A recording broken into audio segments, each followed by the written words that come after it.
The alien research station floated at the edge of a forgotten star system, its halls filled with the cold hum of machines and the quiet whispers of scholars who believed they were unraveling the secrets of every species in the galaxy. They had captured many beings before, and each one had been tested, catalogued, and studied until the Council declared them harmless or dangerous. Now it was humanity's turn, and the alien scientists expected the results to be unimpressive. For months, the higher races had mocked Earth as a small blue world filled with fragile creatures who bled too easily and lived too short compared to the great lifespans of galactic civilizations. To them, humans were weak bodies wrapped in thin skin, a species better suited for slavery than for war. Inside one of the laboratories, a human soldier sat strapped to a chair, his arms secured by glowing restraints. His name was Sergeant Miller, though the aliens only referred to him as Subject 47. His face remained calm, though his eyes burned with defiance. The lead scientist, a scaled alien with glassy eyes named Varkle, hovered over him with instruments made of polished steel. Around him, assistants scribbled notes on shimmering tablets, confident they would prove once again that humans were nothing remarkable. The first experiments measured muscle density and bone structure. The aliens frowned when they found surprising resilience. The next tests involved endurance and pain tolerance. Miller gritted his teeth and endured in silence while the observers whispered that perhaps this species was not as soft as rumors claimed. Then came the accident. One of the junior researchers, carrying a vial of blood collected from the human, stumbled while adjusting a device. The vial slipped from his hands and shattered on the lab bench. The crimson liquid splashed across the surface and dripped onto a steel scalpel left beside the instruments. At first, the aliens chuckled at the clumsiness of their colleague, but their laughter died quickly as the scalpel began to change. Before their very eyes, the gleaming blade darkened, pitted, and cracked within seconds. The shine of polished steel vanished and turned into rough brown flakes until the entire tool collapsed into useless rust powder. The room fell silent. The assistant stared wide-eyed, the air filled with the smell of iron decay. Varkle hissed in disbelief and grabbed another steel instrument, dipping it into the spreading pool of blood. Again, the metal corroded almost instantly, leaving nothing but dust upon the bench. Fear rippled through the room as realization struck. If human blood could do this to steel, what would happen to their ships, their weapons, their armor? All of it was built from steel alloys believed to be unbreakable. Miller leaned forward in his chair, his lips curling into a faint smile, though he said nothing. He did not need to. The horror on their faces was enough. The aliens scrambled to run more tests. Some brought in steel rods and dropped them into jars filled with the human blood. Within moments, the rods crumbled like brittle leaves. Others tried sealing samples away, but even through containment, the effect persisted. Rust spread like a disease, devouring every piece of steel it touched. One assistant cried out that it was impossible that the galaxy's most reliable metal could not fall to such a primitive weakness. Varkle snapped at him, demanding silence as he fought to maintain control of the panic. Outside the lab, news spread fast through the station. Whispers filled corridors, stories carried from one worker to another. Soon entire sectors buzzed with rumors that human blood was poison to steel. Soldiers gripped their blades uneasily. Scientists clutched their tools as if they might crumble in their hands. Fear deepened when it became clear the reaction was not a trick, not a single accident, but a truth of nature itself. The aliens had discovered something more terrifying than any weapon back in the cell. Miller was returned to his restraints, but this time the guards avoided stepping too close. Their armor glistened in the light, but to their eyes it no longer looked like protection. It looked like weakness. The human sat, quietly studying them, knowing that the balance of power had shifted. He was no longer their subject. He was their fear. For the first time in countless generations, the galaxy's scholars stared at a species they thought frail and realized they had touched something that could unravel their entire civilization. Steel was the foundation of their fleets, their cities, their empire, and in the veins of one human soldier lay the power to turn it all into dust. The seed of dread had been planted, and the aliens knew they could not contain it for long. This was no ordinary discovery. This was the beginning of horror. The station trembled with unease as the news spread from one sector to another. What began as whispers among scientists quickly grew into cries of panic in the mess halls and assembly chambers. Steel, the material that had built their fleets, their war machines, their towering cities, was no longer a symbol of strength, but a reminder of fragility. A single drop of human blood had undone centuries of certainty. The council of officers aboard the station convened in haste, their voices echoing through the chamber as they argued over the meaning of the discovery. Some demanded immediate extermination of the human subjects before the knowledge could leave the station, while others insisted on further study, hoping to understand the mechanism and perhaps find a way to neutralize it. Sergeant Miller was locked inside a reinforced holding cell, though even the guards avoided their posts near him. They could not shake the image of their blades crumbling in the presence of his blood. Every step they took, their armored boots felt weaker. Their rifles seemed ready to disintegrate. Fear changed the way they looked at the human. He was no longer the fragile captive they mocked, but something dangerous, something unpredictable. The human's calm expression only deepened their terror.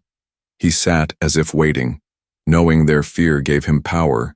In the laboratories, the experiments continued with frantic energy. The scientists tested other metals, desperate to prove steel was not the only material that could be corrupted. They discovered copper and aluminum remained untouched, yet their empire did not rely on those elements. Their fleets spanning thousands of worlds were all built on the foundation of steel. The realization hit them like a thunderstrike. A species they had called primitive carried within their veins the means to undo their greatest strength. Varkle, the lead scientist, recorded his findings with trembling hands. His voice broke as he admitted to his superiors that humanity represented a potential existential threat. Rumors outpaced the facts. On the lower deck, soldiers spoke in hushed tones of humans bleeding onto starships and turning them into floating wrecks. Some whispered that even a battlefield wound would be enough to crumble legions. The more the stories spread, the more fear twisted them until imagination became worse than truth. Commanders tried to silence the talk, but the infection of dread had already sunk deep into the station's heart. The very foundation of their belief in superiority had been cracked. Meanwhile, the human prisoners communicated among themselves.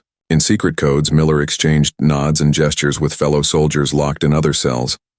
They understood that the panic spreading among the aliens was their chance. No chains could bind a species once their captors lost faith in their weapons. Miller knew patience was their greatest tool now. Let the aliens destroy their own certainty, and the humans would rise from their fear. The council session devolved into chaos. One faction shouted for extermination, another demanded containment, and a third argued that humanity could be weaponized against rival empires. The idea of unleashing humans as biological weapons horrified some and thrilled others.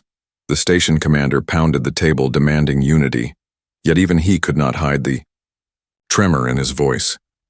He wore steel ornaments upon his armor and now felt their weight like poison. Humanity had become more than a prisoner. Humanity had become a question mark over the survival of their empire. At night, the station felt different. Corridors once filled with confidence now rang with the sound of hesitation. Guards stared at their rifles as though they might turn to dust in their hands. Mechanics inspecting the docking bays found themselves imagining rivers of blood dripping onto the hulls of warships, rust spreading faster than any plasma weapon could burn. In every shadow, the aliens saw the ghost of their own downfall, and within his cell, Sergeant Miller closed his eyes and allowed himself a quiet smile. He knew the terror had only begun. What started as an accident in a laboratory had grown into a storm that no council could contain. For the first time in the long reign of the alien empire, humans had become more than captives. They had become fear itself, and fear was stronger than steel. The alien council struggled to keep order, but their efforts only deepened the divide across the station. What had once been a place of routine study now carried the weight of dread. Every corridor echoed with rumors, and every chamber seemed colder, as if the very metal feared its own decay. The commanders demanded silence and discipline, yet whispers about human blood corroding steel spread through every rank, until even the most disciplined soldiers glanced nervously at the veins beneath the human's pale skin. The more they tried to control the story, the more unstoppable it became. Sergeant Miller remained calm in his cell, and he knew that fear would grow faster than any weapon could travel. The aliens did not understand that rust was a familiar enemy to humans. Since the beginning of their history, humanity had lived in a world where water, air, and time turned iron into dust. Humans had learned to endure it, to fight against it, and to rebuild after it. Their entire civilization had been forged in a constant struggle against decay. While the aliens saw steel as eternal, humans knew it was only temporary, and in that knowledge lay their strength. One alien scholar named Tirok dared to speak this truth during a secret gathering. He revealed to his colleagues fragments of Earth's history that had been collected from intercepted transmissions. Humans had fought endless wars surrounded by rusting machines and weapons. They had lived in cities of iron that crumbled and rebuilt them again and again. He explained that what the aliens called weakness was simply nature. To humans, they had learned to live alongside it. They had grown strong in a world that devoured metal. Humans had always known that nothing built from steel lasted forever. The council fell silent at his words, for it meant that what horrified them was a truth humans had accepted for thousands of years. This revelation struck terror even deeper, because it showed that humans did not just carry the weapon in their blood. They carried the knowledge of survival in a universe that would eventually corrode and crumble. Every human wound could spread fear, but every human mind held resilience in the face of destruction. Varkle, the lead scientist, admitted reluctantly that perhaps they had underestimated not only the biology, but also the culture of this species. Humanity was not just a danger to steel, they were a danger to certainty itself. As debates raged in the council chamber, soldiers on the lower decks grew restless. Some whispered about abandoning the station before the humans unleashed their curse. Others demanded the captives be executed immediately before word reached the fleets beyond this sector. Yet the more they argued, the more fragile their unity became. Fear eroded trust. Like blood, eroded steel. Officers accused one another of cowardice, and rumors of mutiny began to stir in the barracks. The humans watched closely as their captors turned against themselves. Miller's thoughts drifted back to Earth. He remembered the rusting vehicles abandoned in fields, the iron fences, turning orange beneath the rain, the tools of war left to rot long after battles ended. To aliens, these sights would be horror. To humans, they were memory and reminder. Humanity had learned that even decay could not end them. They rebuilt stronger. They adapted. They moved forward. The alien empire could not grasp that resilience because they had never known decay until now. One night, a guard approached Miller's cell, trembling as he asked a question in broken human tongue. He wanted to know if the stories were true, if a battlefield covered in human blood could bring down entire fleets. Miller did not answer. Instead, he stared into the guard's eyes until the silence became its own weapon. The guard fled, whispering that the humans' silence was proof enough. The fear spread further, infecting even the most loyal soldiers. By the end of the cycle, the council chamber had turned into a battlefield of words. The idea that steel, the foundation of their empire, could be undone by something as common as human blood fractured their confidence. They realized that this was not merely an accident nor a trick of chemistry. This was a sign that humanity carried within them the power to unravel everything the galaxy believed was indestructible. And so the seed of horror continued to grow, and it was only a matter of time before it spread beyond the walls of the station. The galaxy beyond the station began to stir as fragments of the discovery leaked through hidden channels. Traders who docked at the station carried whispers with them, and by the time they reached neighboring systems, the rumors had grown into terrifying tales. The story twisted with every retelling. Some said a single drop of human blood could reduce an entire battleship to floating dust. Others claimed humans could rust a fleet just by breathing upon it. No matter the details, the message was the same. Humanity was dangerous in a way the galaxy had never seen. The alien council on the station met again, their chamber heavy with tension. The commanders spoke of their fleets built entirely of steel hulls, thousands of warships patrolling the void ready to crush rebellion. Yet now each ship seemed vulnerable like glass before a storm. Varkle, the lead Scientist stood before them, his hands trembling as he reported more experiments. Every test confirmed the same truth. Steel failed against human blood faster than against any known acid or weapon. The council members shifted uneasily, knowing that to admit this truth meant admitting the weakness of their empire. Some councilors demanded immediate eradication of every human captive. Their voices rose with desperation, warning that if even one human escaped, the knowledge would spread like fire. Others argued that it was too late. The secret had already slipped beyond the station walls. Destroying the captives would only prove the Empire feared them, and fear would spark rebellion in every corner of their territory. A third faction dreamed of turning this curse into a weapon of their own, unleashing humans upon their rivals as living tools of destruction. The arguments grew bitter until fists slammed tables and accusations filled the air. Meanwhile, on the station's lower decks, soldiers found their discipline unraveling. They walked past steel bulkheads and felt unease as though the walls themselves could betray them. Weapons, once symbols of power, now seemed fragile. A drop of red could end them in an instant. Some soldiers began to abandon their posts, others stared too long at the humans locked in cells, wondering if they were guarding prisoners or sitting beside gods of decay.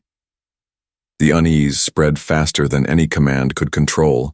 Sergeant Miller sensed the shift. He knew the aliens were drowning in their own fear, and fear was the greatest ally his people could ask for. He whispered to fellow humans through coded taps against the walls, reminding them that patience was a weapon in itself. The aliens were tearing themselves apart, and soon the humans would only need to take a step forward to claim freedom. In the council chamber, the station commander delivered grim news reports from patrol ships, confirmed unrest spreading to other systems. Already smaller species under alien rule whispered about the humans, calling them the Rust Lords. Some dared to hope that this new terror could weaken the Empire and open the door to rebellion. The council realized the galaxy was watching, and if they faltered even once, their enemies would rise against them. The debate turned darker.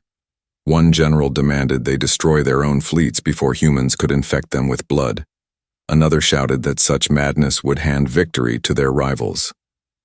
Fear grew so thick in the chamber that words lost meaning and only raw survival mattered.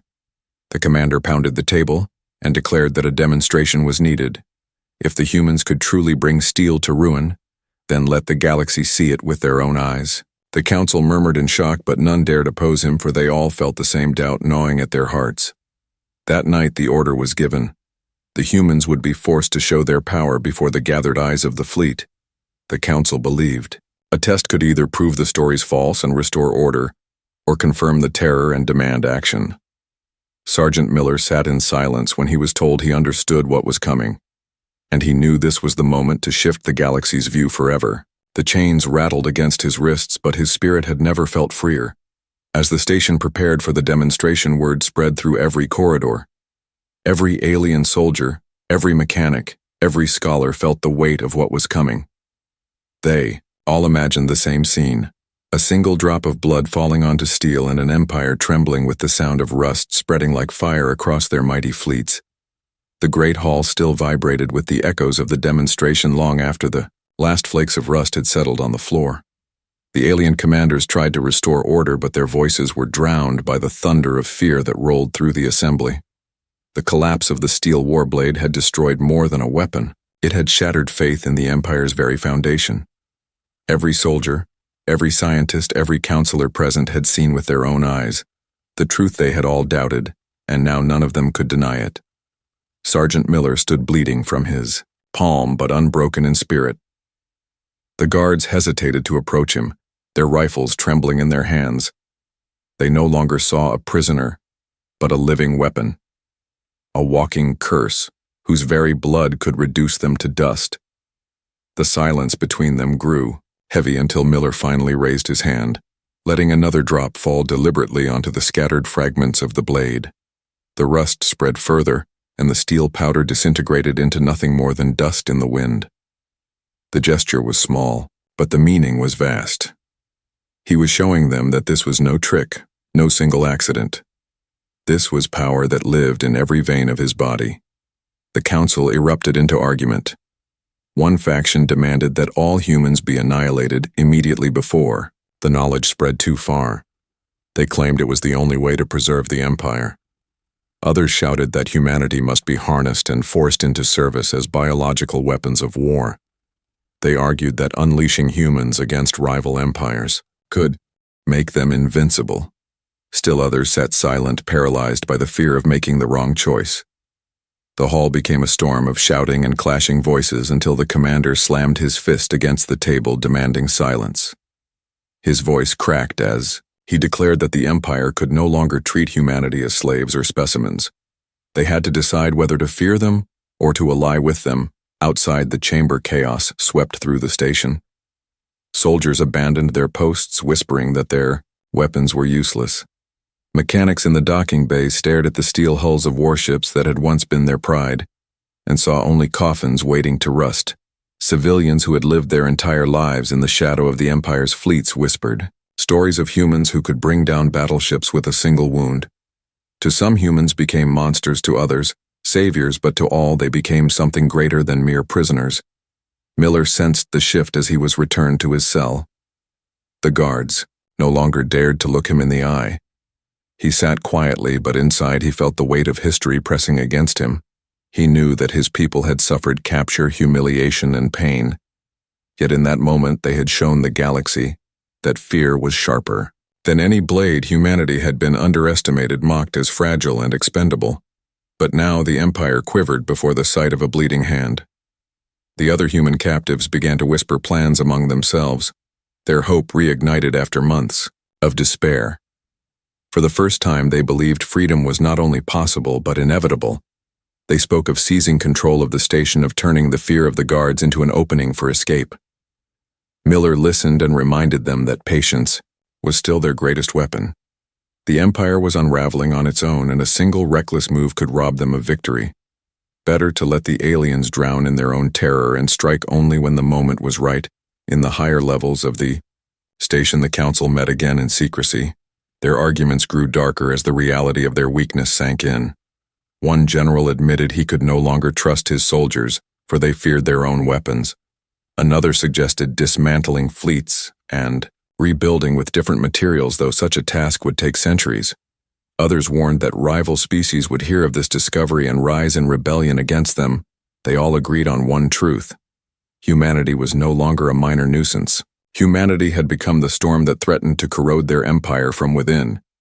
And in the shadows of the station, the whispers grew bolder. The name Rust Lords began to circulate among alien workers and traders.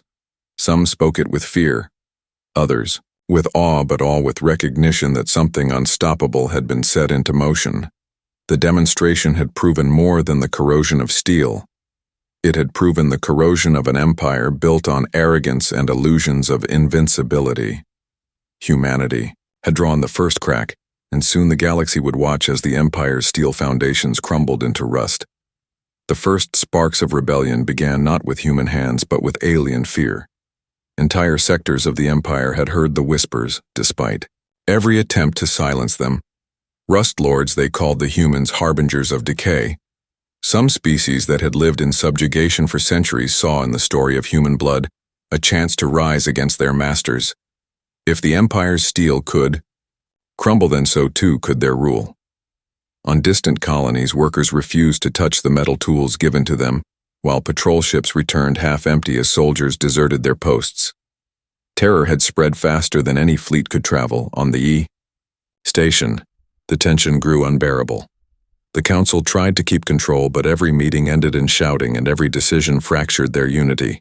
Generals argued about building new fleets out of other materials, though they all knew such projects would take lifetimes. Some demanded extermination of every human to erase the fear, but others warned that killing them would only fuel the legend and spread rebellion across the galaxy. Varkle, the lead scientist, presented his data again, showing, without doubt, that human blood was a weapon against steel, and his trembling voice only deepened the despair of his peers. The Empire was trapped in a cage of its own. Design Sergeant Miller and the other human captives waited silently in their cells. They watched the guards grow more nervous each day. They noticed how soldiers carried their rifles with hesitation, as though afraid to touch the very weapons they were sworn to use. They noticed how commanders barked orders more harshly than before. Trying to cover the cracks of fear in their voices, Miller whispered to his companions, reminding them that fear was breaking their chains more effectively than any lockpick. All they had to do was wait for the right moment to push, and the Empire would fall under the weight of its own terror. The moment came sooner than expected. A patrol ship docked with the station carrying news of an uprising in a nearby sector. Human prisoners kept on another world had bled during a riot, and their blood had turned the weapons of the guards into dust. Entire garrisons had collapsed, and rebels seized the chance to overthrow their overseers. The story sent waves of panic through the council chamber. If one drop of blood could topple an outpost, then what chance did their fleets have in open war? The generals demanded action, yet none could agree on what that action should be. Some called for brutal strikes against every human population, while others urged negotiation to contain the threat. The chamber descended into chaos as each faction screamed for dominance. While the council quarreled, the station itself began to fracture. Mutinies broke out in the barracks. Soldiers who no longer trusted their weapons refused to fight. Engineers sabotaged ships, fearing they would crumble in battle.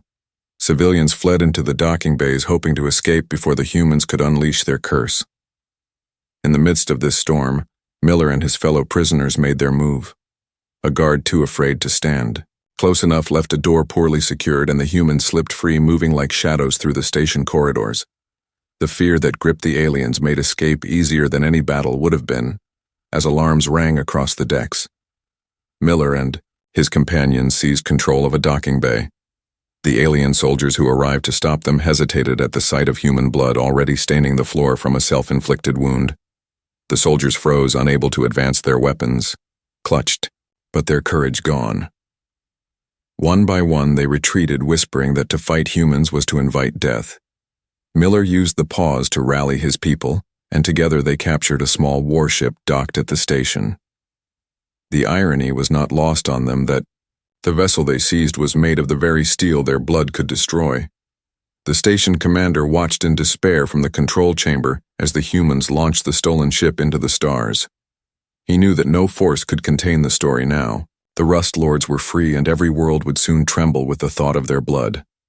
His empire, built on the certainty of steel, was beginning to collapse into dust, and no order, no army, no fleet could hold it together. The age of alien supremacy was ending, and the age of human fear was just beginning. The human ship stolen from the station cut through the void like a shadow of doom. Its steel hull groaned under the irony of carrying those whose very blood could reduce it to ruin. But inside, Miller and his companions stood strong. They knew the galaxy was watching now. Every signal, every rumor, every whisper carried their story farther than any ship could travel. The Empire had tried to hide the truth, yet in trying they had only made it spread faster than fire in dry grass. The legend of the Rust Lords was alive, and no fleet could silence it. Across the Empire, rebellions erupted. Species long crushed beneath alien rule rose with new courage. They needed no human blood to fight, only the idea of it. The Empire had built itself upon steel, and once that foundation was seen as fragile, faith collapsed. Entire fleets deserted as soldiers refused to march into battle, knowing one wound could doom them. Colonies shut down there, factories refusing to forge weapons that might crumble before the enemy. Civilizations that once bowed to the Council now openly defied them, their banners raised with images of rust and decay as a warning that the age of dominance was over. On the stolen warship, Miller gathered his people around him. He spoke of Earth, of rusted cars abandoned in fields of rain, of ships left to rot in harbors of salt water, of bridges crumbling only to be rebuilt stronger. He reminded them that humanity had always lived with decay and survived it. That was their true weapon, not only the blood that destroyed steel, but the spirit that endured through ruin. The humans listened and felt strength in his words. Their chains were gone, and their future was no longer in the hands of alien rulers. It was in their own. Meanwhile, in the council chamber of the Empire's core world, the highest lords argued in desperation. They spoke of rebuilding their fleets in alloys that would resist the human curse. But such work would take generations and require resources they no longer controlled. Others whispered of suing for peace, but pride and arrogance poisoned their tongues until no words of surrender could form. The most fearful lords demanded the eradication of every human colony across the stars. Yet even they admitted such actions would only make martyrs of the species. Already smaller powers were beginning to rally around the humans, seeing them as a weapon to shatter the Empire's chains. The lords knew the truth, though they could not say it aloud. The Empire was dying not by war but by fear. Back aboard the human ship, Miller stared out into the stars and thought of what was to come. They were free, but freedom was only the beginning. The galaxy would expect them to rise as leaders, as warriors, as symbols of defiance. They had not chosen this path yet. It was now theirs to walk. For every alien who feared them, there would be another who sought alliance, and for every world that trembled, there would be another that reached for hope. Humanity had become the mirror in which the galaxy saw its own weakness, and once weakness is revealed, it can never be unseen. As weeks turned to months, the humans carved their place among the stars. Rebellion spread like rust on steel planets, broke from the Empire's grip, and new alliances were forged in secret meetings. Some alien factions who once mocked humanity now begged for their protection, offering ships and supplies in exchange for mercy. The humans did not conquer with fleets or weapons. They conquered with the knowledge that the strongest empire in the galaxy had fallen to their blood. They became the Rust Lords, not by choice but by destiny. On the ruins of the old empire, the legend grew. Entire species spoke of the day a single drop of human blood turned steel into dust. They told the story to their children as a warning that arrogance leads to downfall, and that even the smallest overlooked species could hold the power to end empires. Humanity listened but did not forget their suffering. They remembered the chains, the experiments, the scorn of those who thought them weak, and they swore never to bow. Again, Sergeant Miller stood on the bridge of the human vessel, now rechristened with a name written in the language of Earth. He watched as liberated ships formed a convoy around them, carrying refugees, rebels, and allies. The stars stretched before them, vast and endless, and he felt the weight of history on his shoulders. Humanity was no longer alone in the universe, but they were no longer underestimated either. They had shown the galaxy that in their veins flowed not weakness, but power. Power. That corroded steel power, that corroded empire's power, that could not be chained. And so the humans who had once been prisoners rose as legends. The Rust Lords of the galaxy, feared by their enemies, respected by their allies, remembered as the species that turned blood into a weapon and fear into freedom. The Empire had laughed at them once, but now the laughter was gone, replaced by silence and awe. Humanity had stepped into the stars, and the stars would never forget them. The galaxy had changed, forever, and the echoes of the Empire's fall carried across every star system. The fleets that once ruled unchallenged drifted in silence, their steel hulls symbols of weakness instead of strength. The proud council that had declared itself eternal now whispered in fear as their enemies rose around them, and their soldiers lost faith in weapons that might crumble at the touch of human blood. Across the stars, the name of humanity spread, spoken in awe and dread. Rust Lords they called them, not because they sought conquest, but because their very existence revealed the fragility of power built on arrogance. Sergeant Miller stood at the front of the human ship, gazing into the endless black of space. He remembered the chains that once bound him, the experiments, the laughter of those who thought him weak, and he remembered the moment the blade had turned to dust at his feet. That moment had not only freed him, it had freed his people, and it had torn open the lie of invincible steel. Miller understood that what they carried was greater than a weapon. They carried the knowledge that nothing was eternal, and that resilience mattered more than strength. The humans had always lived in a world of rust and decay, and they had learned to endure it, to grow within it, to rise stronger from it. Worlds that had once feared them now sought them as allies. Colonies sent emissaries bearing gifts of supplies, ships, and oaths of loyalty. They did not come to enslave humanity, but to stand beside them, for they knew the Empire could no longer protect them. Only the Rust Lords could inspire the fear needed to keep invaders at bay.